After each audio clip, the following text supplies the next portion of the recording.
नमस्कार. आज BLW news नेटवर्कवर 21व्या शतकातील दुर्गा पर्व या सदराखाली आपण वेगवेगळ्या क्षेत्रातील ज्यांनी उत्तुंग असं कार्य केलेलं आहे अशा महिलांसोबत हितगुज करत आहोत. आणि या दुर्गा महोत्सवामध्ये आपण राजकीय क्षेत्र असेल, शैक्षणिक क्षेत्र असेल, धार्मिक क्षेत्र असेल, आध्यात्मिक असेल, वैज्ञानिक असेल किंवा इतर जे मानवी सर्वांगीण विकासासाठी आवश्यक असणाऱ्या क्षेत्रातील वेगवेगळ्या समस्येबद्दल आपण चिंतन करत आहोत. आज अशाच एका सेलिब्रिटी सोबत आपण हितगुज करणार आहोत आणि त्या म्हणजे सर्वांना सुपरिचित असलेल्या ज्या व्याख्यात्या आहेत, एक तत्ववेत्ता आहेत आणि ज्यांनी राजकीय क्षेत्रासोबतच शैक्षणिक क्षेत्रामध्ये आपल्या व्यक्तिमत्वाचा एक ठसा उमटवलेला आहे. त्या प्राध्यापक डॉक्टर कविता सोनकांबळे मॅडम यांच्या समवेत आज आपण हितगुज करणार आहोत. नमस्कार मॅडम.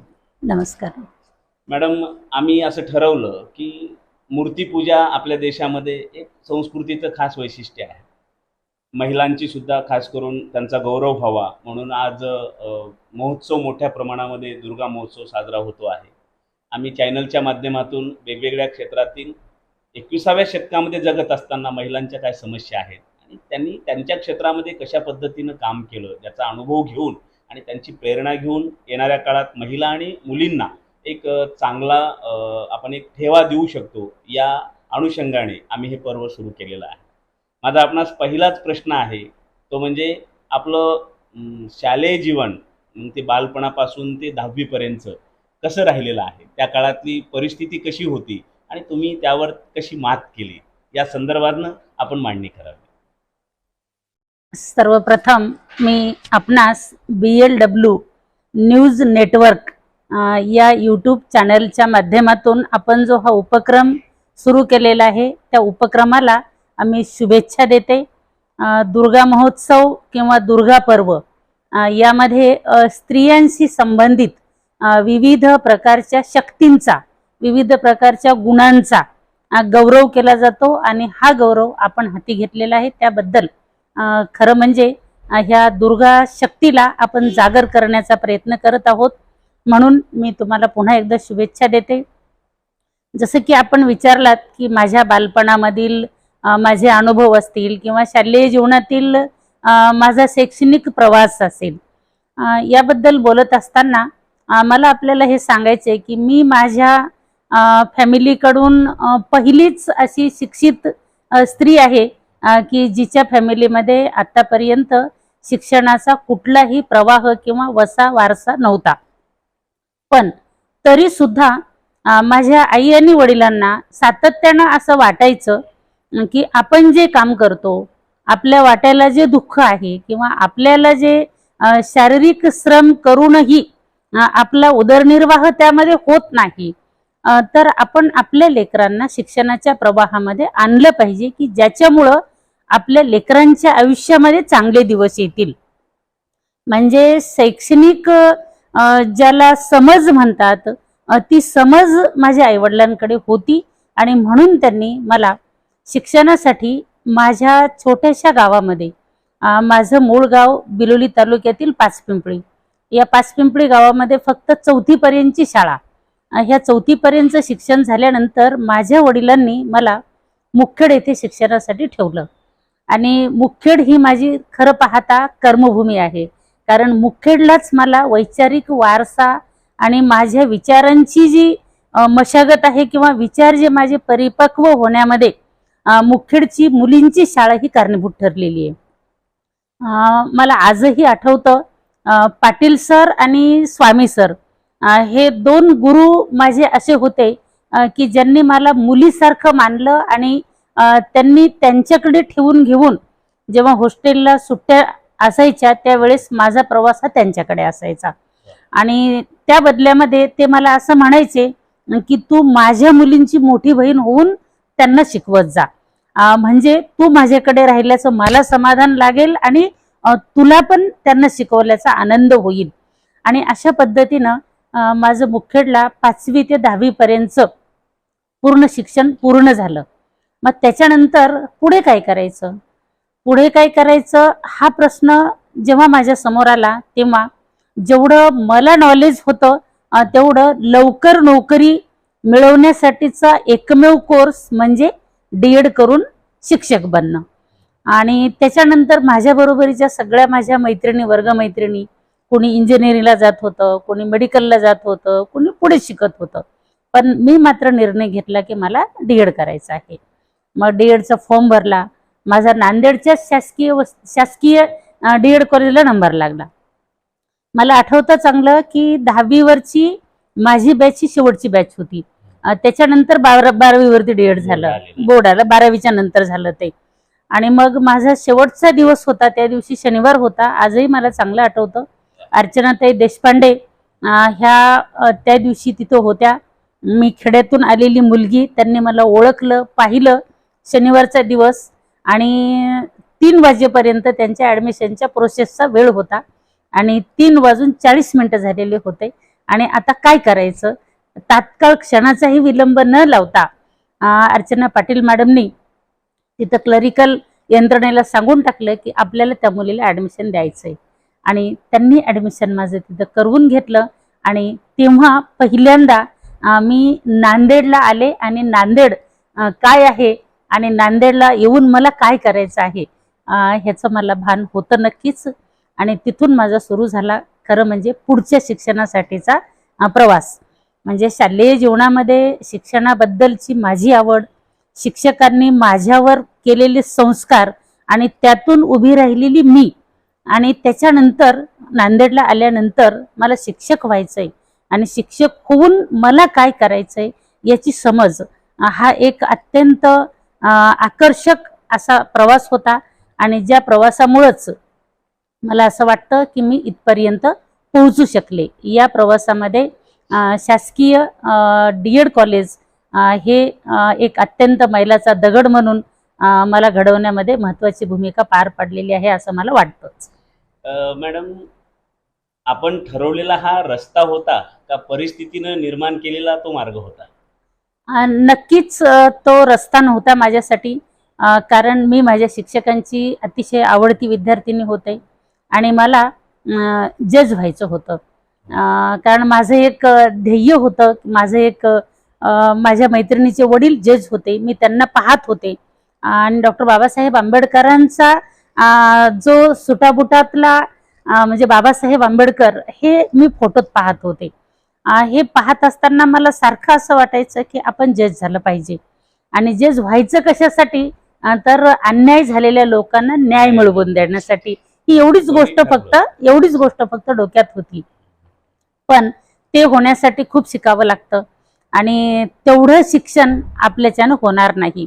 कारण आपल्या आईवडिलांची गरिबी आणि ग्रामीण भागातली पार्श्वभूमी, त्यामुळं नोकरी करत करत मला काही करता येतं का, आणि लवकर नोकरी मिळण्याचा एकमेव मार्ग म्हणजे माझ्या काळात उपलब्ध असलेला तो म्हणजे डीएड. आणि म्हणून मी त्या मार्गाला गेले. निश्चितच ती तडजोड होती, पण त्या तडजोडीला मी माझ्या जीवनाचा पाठ बनवलेला आहे आता. नक्कीच मॅडम, अगदी अगदी जिवंत अनुभव आहे तो, तुम्ही जगलेला आहे. मुद्दा असा आहे की महाविद्यालयीन शिक्षण घेत असताना एक ग्रामीण मुलगी म्हणून आपल्यापुढे असे काही विशेष आव्हानं समोर आले? मुळामध्ये मी डीएड झाल्यानंतर डीएडचा निकाल हाती आल्याबरोबर माझ्यासोबत एक आनंदाची गोष्ट घडली आणि ती म्हणजे मला जिल्हा परिषदला नोकरीचा कॉल आला. म्हणजे निकाल आणि नोकरीचा कॉल ह्या दोन्ही गोष्टी आल्या. पण मध्यंतरी ज्यांच्यासोबत माझा विवाह झाला ते माझे पती डॉक्टर गंगाधरराव सोनकांबळे ह्यांच्यासोबत मी जेव्हा लग्न करून आले तेव्हा माझ्या वडिलांनी एक अट घातलेली होती की आमच्या मजबुरीमुळं आम्ही पुढे शिकवत नाहीयेत, पण लग्नानंतर तिला शिकवायचंय. त्यांनी ती अट मान्य केलेली होती. आणि म्हणून काय झालं, डीएड झाल्यानंतर मी महाविद्यालयीन शिक्षण ह्या यंत्रणेमध्ये उतरलेच नाहीये. आणि मग डीएड झाल्याबरोबर मी नोकरीत लागले. नांदेडमधील नामांकित शाळा जिजामाता प्राथमिक शाळा, ज्या शाळेचे संस्थापक पीपल्स महाविद्यालयाचे माजी प्राचार्य सरा गाडगीळ, ते सुद्धा एक समाजवादी विचारवंत, साहित्यिक, नाटककार, आणि त्यांची ती शाळा होती. अतिशय विद्वान असलेला गृहस्थ ज्यांनी पहिल्यांदा त्या ठिकाणी मला त्या शाळेमध्ये संधी दिली. प्राचार्य दत्ता भगत सर, ह्या सगळ्यांच्यामुळं मला त्या ठिकाणी शाळेमध्ये निश्चितपणे मला तिथं काम करता आलं. मग मी बहिस्त शिक्षणाचा मार्ग अवलंबला, कारण मी नोकरीमध्ये जॉईन झाल्यामुळं मला पर्यायी व्यवस्था करावी लागली. आणि ती पर्यायी व्यवस्था करत असताना महाविद्यालयामध्ये न जाता मी म्हणजे बहिस्त विद्यार्थिनी म्हणून मी शिक्षण घेतलं. आणि त्यानंतर माझी पदव्युत्तर शिक्षण हे सगळं बहिस्त पद्धतीनं झालं. आणि रेग्युलर एक विद्यार्थिनी किंवा महाविद्यालयातला अनुभव, महाविद्यालयातल्या जीवनामध्ये येत असलेल्या ज्या अनेक गोष्टी असतात त्या काही माझ्या वाट्याला आलेल्या नाहीयेत. पण ॲज अ टीचर म्हणून गेल्या 25 वर्षापासून मी अध्ययनाचं काम करत असताना, अध्यापनाचं काम करत असताना ही उणीव भरून काढलेली आहे. आणि मी माझं ते विद्यार्थी दशेतलंही आयुष्य या ठिकाणी जगण्याचा निश्चितपणे प्रयत्न करते. मॅडम, खरं तर सर्व्हिस करत असताना आपण उच्च शिक्षित होणं, राज्यशास्त्रासारख्या विषयामध्ये म्हणजे अति उच्च विद्यापीठ PhD सारखा विषय आपण हे केला, डॉक्टर ऑफ फिलॉसॉफी आपण मिळवलेली आहे. तर आपण महिलांना काय संदेश देऊ इच्छिता की जे 12वीला किंवा पदवीचं शिक्षण झालं की ज्यांचा विवाह होतो आणि पुढचं शिक्षण जवळपास थांबवतात ते, तर अशा महिलांसाठी तुम्ही काय संदेश देऊ इच्छिता? हा प्रश्न खरं म्हणजे माझ्या मनातला प्रश्न होता. कारण माझं 10वीला असताना लग्न झालं. माझ्या अक्षरशत्रू असलेल्या वडिलांनी शिक्षणाची समज असल्यामुळं माझ्या होणाऱ्या पतीसोबत हे करारबद्ध केलं की तिला ती म्हणेल तिथपर्यंत शिकू द्यायचंय. आणि हे शब्द दिल्यानंतर माझा शिक्षणाचा प्रवास पुढे सुरू राहिला. मी आता पाहते, हल्ली खरं म्हणजे हे सांगायला मला वाईट वाटतं, पण अनेक विद्यार्थिनींना मी पाहते, लग्न झालं म्हणून मला शिकता आलं नाही, लग्न झालं म्हणून मला हे करता आलं नाही, लग्न झालं म्हणून मला हे जमलं नाही, ही कारणं मोठ्या प्रमाणावरती हल्ली मुली ऐकवतात. आणि त्याच्या बरोबरीनं मी पुन्हा आणखीन हेही पाहते की आपल्या लहान मुलांना घेऊन सुद्धा सोबत महाविद्यालयामध्ये विद्यार्थिनी येतात. ही सुद्धा एक जमेची गोष्ट आहे. मला असं वाटतं की नक्कीच हे जे स्त्रियांची ऊर्जा आहे, एनर्जी आहे, ती सकारात्मक पद्धतीनं जर आपण वापरली तर निश्चितपणे विवाहाच्या नंतरही आपण कुठलाही अडथळा न येऊ देता आपण आपलं शिक्षण पूर्ण करू शकतो. मी माझेच उदाहरणावरून सांगते. त्या काळात तर निश्चितपणे 1988ला माझं लग्न झालं. दोन्हीही फॅमिलीकडची प्रचंड जबाबदारी, कारण दोन्हीकडचे आम्ही दोघंही पहिलेच शिक्षणाच्या प्रवाहात आलेले. 18 दारिद्र्य आणि खाणाऱ्यांची तोंड जास्त आणि कमावणारीचे लोक कमी. मग अशा परिस्थितीमध्ये सुद्धा आम्ही प्रचंड संघर्ष करून या यंत्रणेमध्ये उभे राहिलो. आणि हीच जाणीव ठेवून आजही मी स्वतः माझ्या महाविद्यालयामध्ये डॉक्टर बाबासाहेब आंबेडकर आजन्म विद्यार्थी पुरस्कार विद्यार्थिनींना देते की ज्यांचं लग्न झालेलं आहे आणि ते शिक्षण चालू ठेवत आहेत. म्हणजे मी एक चांगली गोष्ट मला असं वाटतं की त्या निमित्तानं आपण मुलींना काहीतरी देऊ करतोय.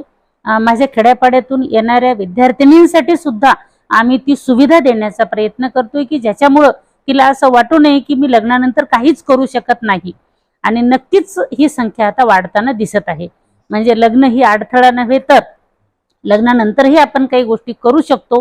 ही गोष्ट जमेची बाजू आहे आणि हल्ली याच्यामध्ये याचं प्रमाण वाढल्याचं आपल्याला पाहायला मिळतं. नक्कीच.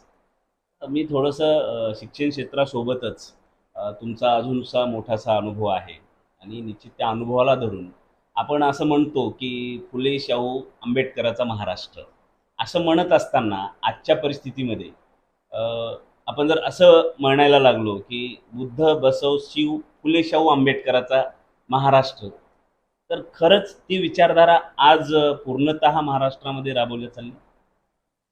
हा थोडा गंभीर आणि मोठा प्रश्न आहे. हा गंभीर चिंतन आणि चिंतनाचा जरी प्रश्न असला तरी नक्कीच तुम्ही आम्ही ज्या सामाजिक, राजकीय, शैक्षणिक वातावरणामध्ये आणि परिस्थितीमध्ये वावरत आहोत, त्या परिस्थितीचा विचार करत असताना शिव फुले शाहू बाबासाहेब आंबेडकर यांचा हा महाराष्ट्र नक्कीच आहे. त्यांच्याच विचारावरती हा महाराष्ट्र चालतोय, हा देशही चालतोय.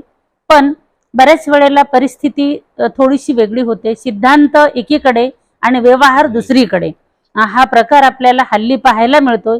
पण नक्कीच या महाराष्ट्रातल्या मातीतल्या, या देशातल्या मातीतल्या माणसांच्या मनामध्ये ह्या महामानवांचा विचार आहे. भलेही तो काळाच्या बाजूला पडण्याचा किंवा टाकण्याचा प्रयत्न होत असला तरी नक्कीच एक ना एक दिवस पुन्हा महाराष्ट्रामध्ये आणि देशामध्ये बसव फुले शिव शाहू आंबेडकर यांच्या विचाराशिवाय पर्याय नाही असं मला वाटतं. आणि त्यासाठी आपण BLW न्यूज चॅनल असेल किंवा आणखीन असे असंख्य व्याख्यानं असतील, पुस्तकं असतील, वेगवेगळ्या प्रकारचं लिखाण असेल, ह्या प्रत्येक साधनांचा वापर करून आपल्याला हा विचार तो तिथपर्यंत नेण्याची गरज आहे. आमच्या प्रेक्षकांना एक मुद्दा खरं तर आवर्जून जाणून घ्यायला खूप आवडेल. तो म्हणजे तुम्ही स्वतः राज्यशास्त्राच्या प्राध्यापिका आहात आणि राज्यशास्त्रामध्ये शिकवल्या जाणारे सिद्धांत आणि आजची राजकीय परिस्थिती याबद्दल जर भाष्य करायचं ठरलं तर कशा पद्धतीने त्याची सांगड घालता येईल? सिद्धांत काय सांगतो आणि सध्याचा व्यवहार काय चाललाय याबद्दल थोडं मला समाजकारण, राजकारण, अर्थकारण, शिक्षणकारण अशा वेगवेगळ्या विषयामध्ये आवड आहे, रुची आहे. मी जसं राज्यशास्त्र शिकवते तसंच राज्यशास्त्राचं प्रॅक्टिकल ज्याला आपण राजकारण म्हणतो ते राजकारण सुद्धा करायला मला नक्की आवडते. राजकारण आणि राज्यशास्त्र मी 20% राज्यशास्त्र सिद्धांत म्हणून विद्यार्थ्यांना माहीत असणं, समाजाच्या लोकांना माहीत असणं ही आजची गरज आहे. पण 80% राज्यशास्त्रातलं जे प्रॅक्टिकल आहे ते राजकारणाच्या रूपाने आपल्याला बाहेर पाहायला मिळतं. जसं की राज्यशास्त्रातला एक अत्यंत महत्त्वाचा सिद्धांत आहे तो म्हणजे सत्ता माणसाला भ्रष्ट करते आणि अधिक सत्तेमुळं माणूस अधिकच भ्रष्ट होतो. हल्लीच्या काळामध्ये आपण पाहतोय की खरंच सत्ता आणि अधिक सत्ता माणसाला भ्रष्ट करते हे सिद्ध होत आहे. पण याच्या आधी जेव्हा आपण महात्मा बसवेश्वरांचा कालखंड असेल, शाहू महाराजांचा कालखंड असेल, त्याच्या यादीचा विचार केला आपण अशोकांचा कालखंड असेल, छत्रपती शिवरायांचा कालखंड असेल, हे राजेच होते आणि ह्यांच्याकडे आजच्यापेक्षा प्रमाणाच्या बाहेर सत्ता होती. पण ह्या लोकांनी सत्तेचा गैरवापर केलेला नाही किंवा सत्तेमुळे ते भ्रष्ट झालेले नाहीत. त्यांना हे माहीत होतं की सत्ता हे लोककल्याणाचं एक माध्यम आहे, साधन आहे. पण दुर्दैवानं हल्लीच्या काळामध्ये ही समज नसलेले लोक आपण राजकारणामध्ये मोठ्या प्रमाणावरती निवडून देत आहोत. खरं म्हणजे ही जबाबदारी सामान्य मतदार, त्याला सामान्य कसं म्हणायचं, कारण त्याच्याच हातामध्ये सगळी शक्ती आहे. तो सजग नाहीये किंवा त्याला सजग बनू दिलं जात नाहीये.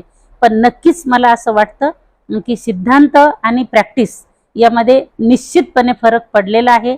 राज्यशास्त्र शिकायला खूप सोपं वाटतं आपल्याला, पण त्याच्यापेक्षा जास्त अवघड राजकारण आहे. आणि राजकारणामध्ये साम दाम दंड भेद, ज्याला आपण 3C म्हणतो, 3M म्हणतो, किंवा जात फॅक्टर म्हणतो, आपण मनी फॅक्टर म्हणतो, मसल फॅक्टर म्हणतो, मनी पॉवर म्हणतो, या सगळ्या गोष्टी मोठ्या प्रमाणावरती चालल्या जातात. आणि म्हणूनच थोडंसं राजकारणाला अनैतिक वळण लागल्याचं आपल्याला पाहायला मिळतं.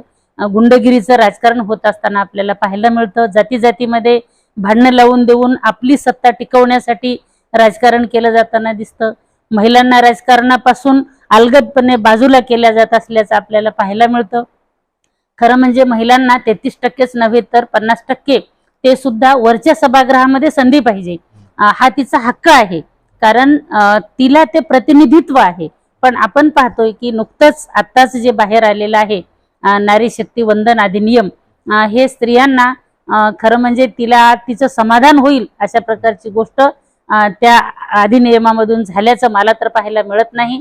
पण नक्कीच स्त्री ही एक कुटुंब सक्षम पद्धतीनं जशी सांभाळू शकते तशी तिच्या हातामध्ये जर सत्तेची दोरी आली तर ती निश्चितपणे एक वेगळं परिवर्तन केल्याशिवाय राहू शकत नाही. हे आपण याच्या आधी सुद्धा पाहिलेलं आहे. म्हणूनच महात्मा बसवेश्वरांना त्यांच्या काळामध्ये त्या काळात सत्तेमध्ये स्त्रियांना मोठ्या प्रमाणावरती वाटा दिलेला होता.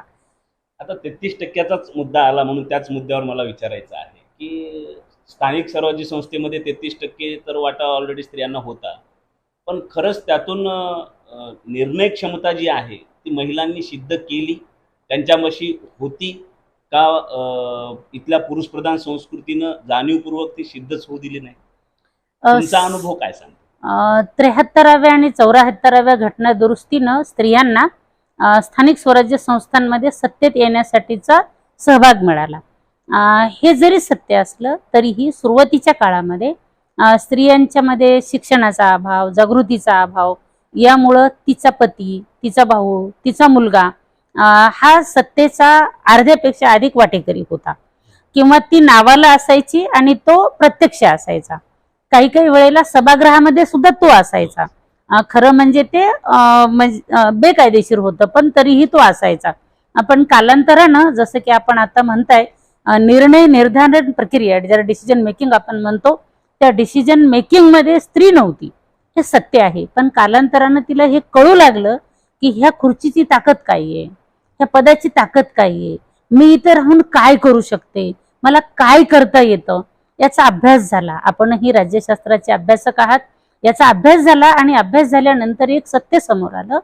स्त्रियांशी संबंधित मुख्य समस्या जसं की पाणी पुरवठा आहे, लाईट आहे, हागणदारीचा प्रश्न आहे, आरोग्याचा प्रश्न आहे, ह्या समस्यांना स्त्रियांनी प्राधान्य दिलं आणि स्त्रियांनी हे प्रश्न मोठ्या प्रमाणावरती सोडवण्याचे प्रयत्न झाले.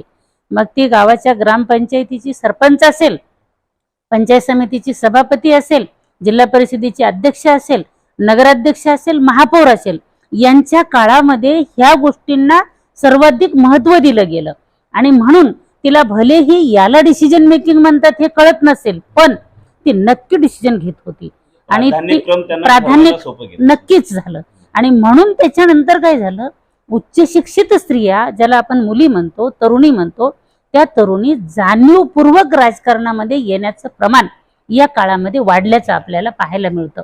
आणि ही जर गोष्ट म्हणजे चांगल्या पद्धतीनं लोकांपर्यंत गेली तर निश्चितच महिला आरक्षणाशिवाय सुद्धा इथं सक्षम झालेल्या, खरं म्हणजे 73व्या 74व्या घटना दुरुस्तीचं एक उद्देश हा होता की ह्या स्थानिक स्वराज्य संस्था एक राजकीय प्रयोगशाळा म्हणून काम कराव्यात, स्त्रियांना पुढे आणण्यासाठी, किंवा ज्यांना प्रतिनिधित्व मिळालेलं नाही त्यांना पुढे आणण्यासाठी. आणि ते झालेलं आहे बऱ्यापैकी असं मला वाटतं. कारण आज इथं तयार झालेल्या स्त्रिया नक्कीच विधानसभा आणि लोकसभेमध्ये जाऊन आपले प्रश्न सक्षम पद्धतीनं मांडून आपल्या हिताचे निर्णय घेण्यासाठी सज्ज झालेले आहेत.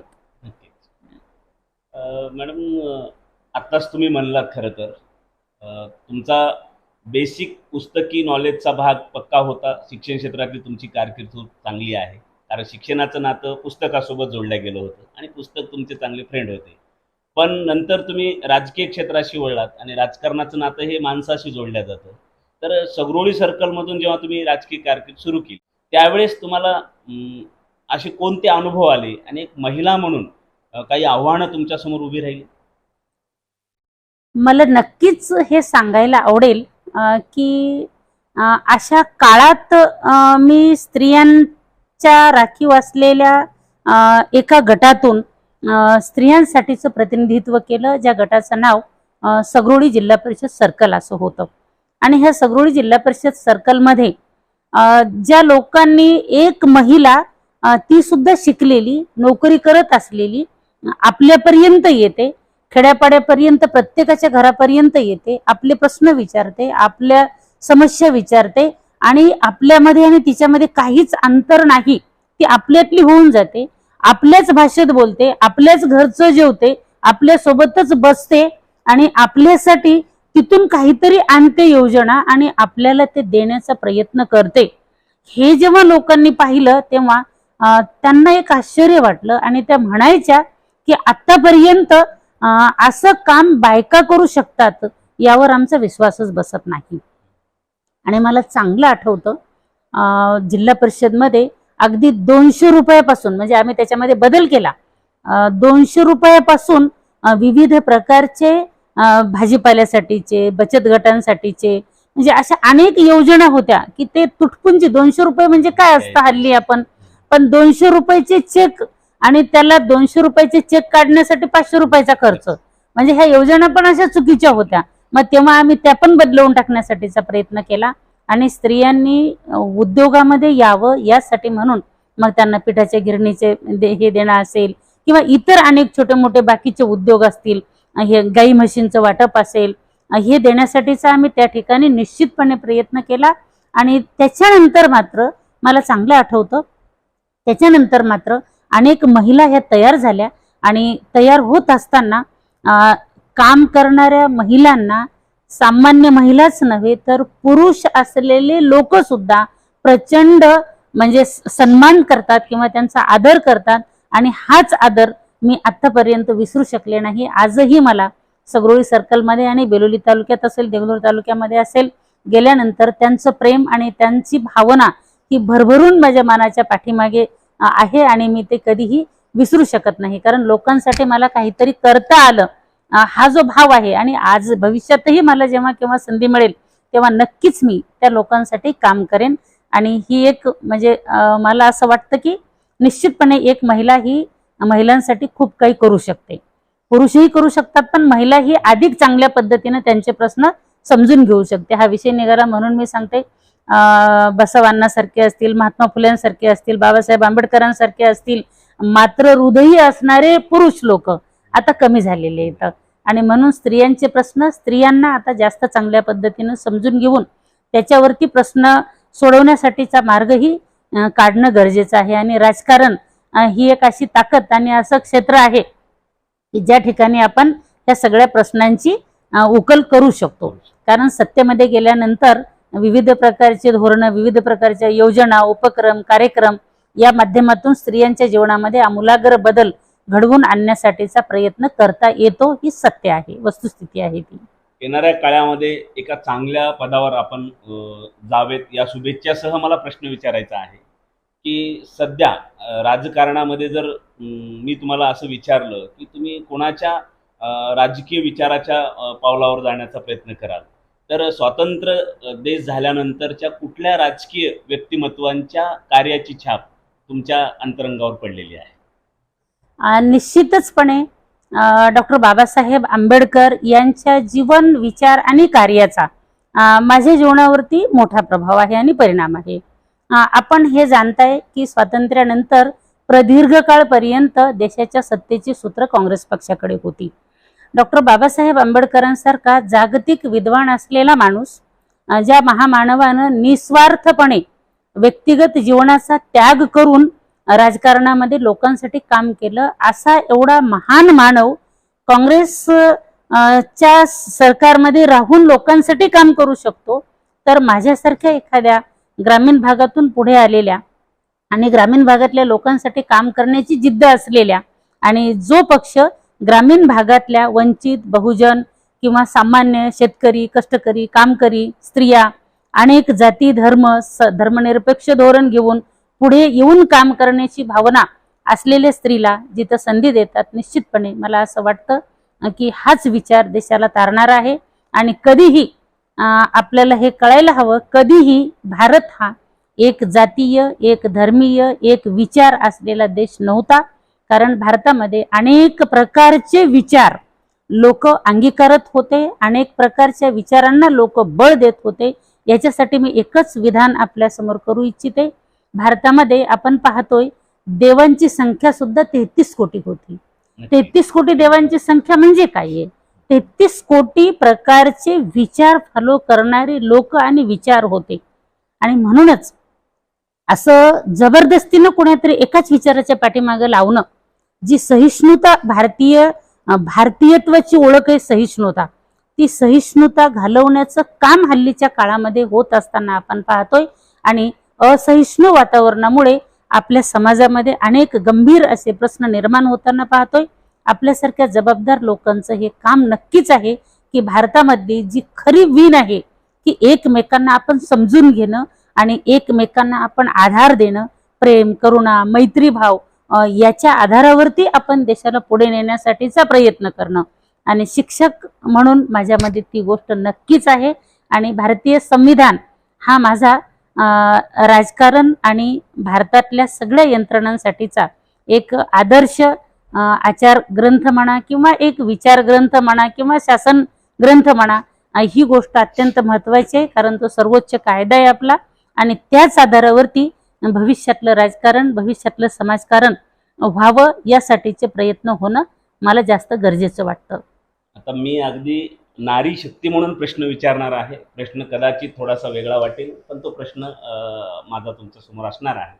ते म्हणजे एकीकडे या देशाला स्वातंत्र्य मिळवण्यासाठी ज्या महात्मा गांधीनं फार मोठं योगदान दिलं, ते गांधीजीच म्हणायचे की पतित पावन रघुपती राघव राजाराम, पतित पावन सीताराम, असं त्यांचं सुंदर भजन होतं आणि ते भजन आजही करोडो लोकांच्या ओठावर आहे. आता प्रश्न असा आहे मॅडम, एकीकडे नारी वंदन नावाखाली कायदा करायचा, 33% आरक्षणाचा मुद्दा आणायचा, मंदिर मात्र फक्त रामाचं बांधायचं, तिथं सीतेला स्थान द्यायचं नाही, तर हा नारी वंदनाचा कोणता नेमका प्रकार आहे?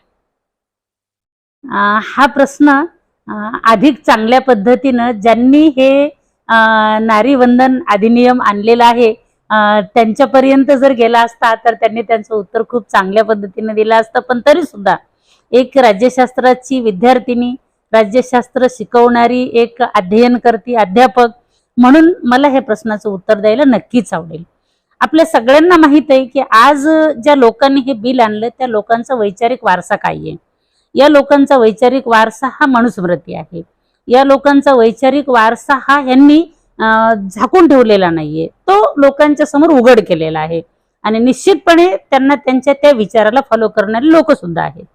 पण मला असं वाटतं की ज्या देशामध्ये संविधान आहे, संसद आहे, त्याला प्रति संविधान, प्रति संसद किंवा विशिष्ट एका धर्माचं राष्ट्र आणि त्या धर्माच्या राष्ट्रामध्ये सगळ्यात जास्त घातक यंत्रणा कोणासाठी असेल तर ती म्हणजे स्त्रियांसाठी. कारण स्त्रिया तिथं उपेक्षित असतात, शोषित असतात, त्यांच्यावरती अन्याय अत्याचार होत असतो आणि म्हणूनच सीतेला वनवासामध्ये पाठवणाऱ्या, मग ते कशासाठी हा प्रश्न माझ्यासाठी गौण आहे, पण सीतेला वनवासाकडे पाठवणाऱ्या रामापेक्षा निश्चितच सीतेसारख्या असंख्य महिलांना संसदेमध्ये पाठवणाऱ्या संविधानाचं राज्य येणं आणि त्या संविधानाला महत्त्व प्राप्त होणं ही माझ्यासाठी जास्त महत्त्वाची गरज वाटते. त्यांच्या मनामध्ये त्यांची नियत आणि नीती जर चांगली राहिली असती नक्कीच तर त्यांनी 2024च्या नंतर जेव्हा केव्हा या देशाचं परिसीमन होईल, मतदारसंघ पुनर्रचना होईल, जनगणना होईल, केव्हा होईल माहीत नाही, परिसीमन केव्हा होईल माहीत नाही, आणि अशा परिस्थितीमध्ये केवळ एक काय म्हणता येईल त्याला, एक आकर्षण म्हणा किंवा एक थोडंसं त्यांना म्हणजे दाखवण्यासारखी गोष्ट म्हणा की आम्ही तुमच्यासाठी काही करतोय, ती तेवढी गोष्ट केलेली आहे. बाकी ह्यांच्या मनामध्ये स्त्रियांना आरक्षण द्यावं आणि स्त्रिया संसदेमध्ये याव्यात असं कधी वाटलेलंच नव्हतं. म्हणूनच तर म्हणजे विधेयक येईपर्यंत त्यांच्याच लोकांना काही माहीत नव्हतं ना, आणि म्हणून मला असं वाटतं की त्यांचा हेतू हा स्त्रियांना संसदेमध्ये नेणं हा नाहीये, फक्त ह्या स्त्रियांच्या बद्दल असं काहीतरी आम्ही करतोय हे दाखवणं आहे आणि दाखवणारे लोक फारसं काही करत नाहीत, ही वस्तुस्थिती आहे. दुर्गा महोत्सवाच्या निमित्तानं आज भारतीय स्त्री ही नेमकं कोण्या दिशेनं गेली तर तिचा सर्वांगीण विकास होणार आहे. खऱ्या अर्थाने एक स्त्री म्हणून ती एका आपण असं म्हणूया की अन्यायग्रस्तातून बाहेर येऊन काहीतरी समाजासाठी, देशासाठी देऊ शकते, तर तिचा कोणता मार्ग असायला हवा? स्त्रीला आपण नवनिर्माती असं म्हणतो. स्त्री ही जन्मदात्री आहे, स्त्री ही दाता आहे, स्त्रीला देणं माहीत असतं. स्त्री ही खरं म्हणजे निसर्गाच्या एका अत्यंत उच्च प्रकारच्या क्रिएटिव्हिटीचं लक्षण आहे आणि म्हणून मला स्वतःला असं वाटतं की नक्कीच पॉझिटिव्ह एनर्जी घेऊन स्त्रियांनी समाजाचं, देशाचं म्हणजे रक्षण करण्यासाठी, उद्धार करण्यासाठी, विकास करण्यासाठी ती पुढे आली पाहिजे. खरा धर्म काय हे तिला कळलं पाहिजे. म्हणजे ज्याला आपण कर्मकांड म्हणतो तो धर्म आहे का, तिला खरा धर्म कळला पाहिजे. आणि खरा धर्म जर तिला कळत असेल तर नक्कीच ती अशा दिखाऊपणाच्या कुठल्याही गोष्टीच्या मागे न लागता ती एक स्त्री, मग ती घरामध्ये आई असेल, सून असेल, सासू असेल, बहीण असेल, एक स्त्री दुसऱ्या स्त्रीचा शत्रू होणार नाही.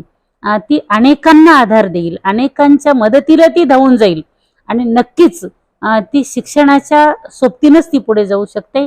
आणि त्याचबरोबर ती संवैधानिक अधिकार आणि कर्तव्य या दोन्हीमध्ये बॅलन्स ठेवून सत्तेच्याही चाव्या आपल्या हातामध्ये घेण्यासाठी ती नक्की पुढे येऊ शकते आणि ही गोष्ट तिच्या हातून झाली पाहिजे असं मला स्वतःला वाटतं. आपल्या देशाच्या अगदी पुरातन परंपरेपासून म्हणजे अगदी बुद्ध, बसव, शिव, फुले, शाहू आंबेडकरांपर्यंतच्या परंपरेचा विचार केला तर सगळ्याच्या राष्ट्रनिर्मात्यांना असं वाटायचं की जात, वर्ग, वर्ण, लिंग, धर्म विरहित कल्याणकारी राष्ट्र हे भारताचं त्यांनी पाहिलेलं स्वप्न आहे आणि संविधानाचं सुद्धा अंतिम ध्येय तेच आहे. तर हे स्वप्न पूर्णत्वास जाण्यासाठी एक स्त्री म्हणून या भारतातल्या स्त्रियांचा कशा पद्धतीनं वाटा असायला हवा? खरं म्हणजे मातृशक्ती ही अन्यायकारी नसते. मातृशक्तीला प्रेम, सेवा, त्याग, वात्सल्य ह्या सगळ्या गोष्टी निसर्गतः मिळालेल्या असतात आणि स्त्रीच्या खांद्यावरती जेव्हा अशा प्रकारच्या अनेक जबाबदाऱ्या आहेत याचं भान तिला कळेल किंवा याचं भान तिला होईल तेव्हा नक्कीच ती राष्ट्र निर्माणाच्या कार्यामध्ये स्वतःला पूर्वीसारखी झुकून देण्यासाठी सज्ज होईल. म्हणूनच तर आपण पाहतो महात्मा बसवेश्वरांनी अनुभव मंडपाच्या माध्यमातून, साहित्य क्षेत्राच्याही माध्यमातून स्त्रियांची ही ताकद ओळखली होती. म्हणून त्यांनी असंख्य स्त्रियांना त्या ठिकाणी संधी दिलेली होती. डॉक्टर बाबासाहेब आंबेडकरांचाही हेतू हिंदू कोड बिल्लाच्या निर्माणाच्या पाठीमागचाही तोच होता आणि जर खरंच बाबासाहेबांनी मांडलं तेव्हा हिंदू कोड बिल जर पास झालं असतं तर आज स्त्रियांना आरक्षणासाठी रस्त्यावर येण्याची गरज पडली नसती, कारण त्या तेव्हाच सक्षम झाल्या असत्या. महात्मा फुले असतील, शाहू महाराज असतील किंवा मासाहेब जिजाऊ असतील, अहिल्याबाई होळकर असतील, ह्या सर्व महिलांनी, ह्या सर्व महामानवांनी, माई सावित्रीबाई फुले असतील, प्रचंड त्यांनी त्यांच्या काळामध्ये परिस्थितीच्या पुढे जाऊन, व्यवस्थेच्या विरोधामध्ये जाऊन जो लढा दिला तो आजही आपल्या समोर असलेल्या काही प्रश्न, खरं म्हणजे आजच्या स्त्रियांच्या समोर सामाजिक प्रश्न नाहीत असं म्हणावं लागतं. कारण काय आहे की त्यांच्या पुढे जे प्रश्न होते त्यांच्याशी तुलना करता आजच्या स्त्रियांसमोरचे प्रश्न हे व्यक्तिगत प्रश्न आहेत आणि हे व्यक्तिगत प्रश्नांच्या पुढे जाऊन आपल्याला ते सामूहिक पद्धतीने जर आपण एकत्र येऊन लढा दिला तर नक्कीच आपण राष्ट्र निर्माणाच्या कामामध्ये योगदान देऊ शकतो. आणि मला विश्वास आहे की स्त्री जर जाग झाली, स्त्री जर पेटून उठली तर आपण पाहतोय की नारी शक्ती काय करू शकत नाही आणि सगळ्या अन्याय अत्याचारांचा विध्वंस करण्यामध्ये खरं म्हणजे याच्यावरती खूप सखोल संशोधन होण्याची गरज आहे. मला असं वाटतं जे दुर्गा महोत्सव आपण साजरा करतोय म्हणजे सगळ्या अनेक गोष्टींच्या पाठीमागे ही नारी शक्तीच आहे. म्हणजे पुरुषप्रधान संस्कृतीवरचा दुर्गा महोत्सव हा नारी शक्तीचा विजय वाटतो मला, कारण तिथं तेवढे दिवस स्त्रियांच्या वेगवेगळ्या रूप आणि शक्तीची पूजा होते आणि स्त्रीशिवाय कुठलंही महात्म्य नाही, स्त्रीशिवाय कार्य अपूर्ण आहे. तिच्याच हातून ह्या सगळ्या गोष्टी चांगल्या झालेल्या आहेत असं मला स्वतःला वाटतं आणि अशा पद्धतीचा जागर आधुनिक पद्धतीनं होण्याची गरज आहे. म्हणजे आता आपल्याला निश्चितपणे शस्त्र घेऊन लढायची गरज नाहीये. आपल्या हातात जे शस्त्र आहे समाज सुधारण्यासाठी आणि राष्ट्र सुधारण्यासाठी, त्या शस्त्राचा वापर जर तिच्या हातून चांगला झाला तर नक्कीच तिच्याकडनं ते निश्चित फलदायक होईल असं मला स्वतःला वाटतं. नक्कीच मॅडम, आपण शिक्षण क्षेत्रातल्या एक चिंतनीय व्यक्तिमत्व आहात. आता नवीन राष्ट्रीय शैक्षणिक धोरण येऊ पाहत आहे, तर या धोरणाकडे आपण एक स्त्री म्हणून कसं पाहता? त्याच्यामध्ये कितपत वाटा खरं तर, कारण ॲक्च्युअल त्याच्यातला मेन गाभा अजूनही बाहेर आलेलाच नाही असं काही चिंतकांचं पण म्हणणं आहे. तर राष्ट्रीय शैक्षणिक धोरण नेमकं आपल्या देशामध्ये लागू होत असतानाची काय आव्हानं समोर दिसतात तुम्हाला? नवीन शैक्षणिक धोरण 2020 किंवा राष्ट्रीय शैक्षणिक धोरण 2020 या नावानं विद्यमान शासनानं हे धोरण बाहेर आणलेलं आहे आणि याच्याही आधी आपल्याला पाठीमागे जर जायचं असेल तर राजीव गांधींच्या काळामध्ये, त्यांच्याही आधी पाठीमागे जायचं असेल तर इंदिरा गांधींच्या काळामध्ये नवीन शैक्षणिक धोरण आलं गेलं आणि त्या धोरणानं मला जेवढं कळतं तेवढं त्या धोरणानं सामान्य, शोषित, वंचित आणि ग्रामीण भागातील विद्यार्थ्यांना गुणवत्तेचं शिक्षण देण्यासाठीचे प्रयत्न झाले. त्यातलं 1-2 उदाहरणं फक्त आपल्या समोर ठेवते आणि मग पुढे जाते मी. नवोदय विद्यालय आणि केंद्रीय विद्यालय हे 2 असे घटक आहेत की ज्या ठिकाणी ग्रामीण भागातली बुद्धिमत्ता ही राष्ट्रीय पातळीपर्यंत चमकली पाहिजे हे राजीव गांधींचं धोरण होतं आणि श्रीमंतांच्या लेकरांना ज्या क्वालिटीचं शिक्षण आपण देतो त्याच क्वालिटीचं शिक्षण हे गरिबाच्या गुणवान लेकरांना, गुणवंत लेकरांना मिळालं पाहिजे, या भावनेतून त्यांनी ते पुढे आणलेलं होतं आणि त्याचे परिणाम हे मोठ्या प्रमाणावरती आपल्याला पाहायला मिळतात. कारण या शिक्षणामधून तयार झालेले असंख्य मुलं हे राष्ट्रीय धोरणामध्ये आपल्याला पाहायला मिळतात.